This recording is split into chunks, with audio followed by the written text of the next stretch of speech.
What if history isn't rewritten by burning books or destroying evidence? What if it happens quietly? One search result, one AI summary, and one confidently wrong answer at a time. For most of human history, learning what happened meant finding records, reading books, comparing witnesses, and arguing over the evidence. Now, more and more, we just ask a machine, and the machine answers instantly. But the problem is artificial intelligence doesn't always know when it's wrong. It can invent names, dates, quotes, and sources, and present them with the same confidence it uses when it's telling the truth.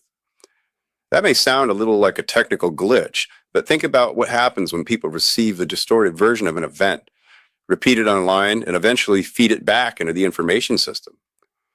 A mistake can become a source.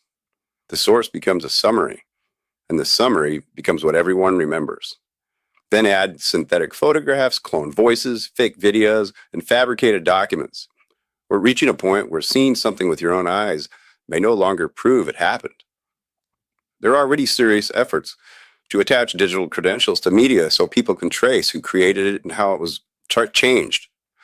That's a good step, but the very need for those systems tells us how serious the problems become. Now here's where my skepticism kicks in. Maybe all this is accidental. Maybe it's simply imperfect technology moving faster than our ability to control it. But these systems aren't floating around on their own. Organizations build them. People select the information used to train them. Companies establish rules about what they will answer, what they won't answer, and which sources they'll treat as trustworthy. I can't prove there's one coordinated conspiracy to rewrite history. The coordination doesn't always require a secret meeting in a dark room.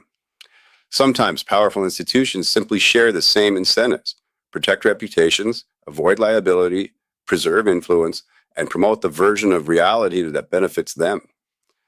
And when only a small number of systems become the world's main storytellers, even subtle choices can influence what billions of people believe. Maybe AI will help us explore history better than ever. The National Archives is already exploring conversational AI to help people search historical records. That could be incredible. But there's a huge difference between using AI to find the original evidence and allowing AI to replace it. Because once we stop checking the record, history no longer belongs to the people who lived it. It belongs to whoever controls the answers. So the next time the machine tells you what happened, don't just ask whether the answer sounds convincing. Ask where it came from. This is Project Curiosity. If this made you think, hit the like button, subscribe, and join us for the next question. Stay curious. Question everything.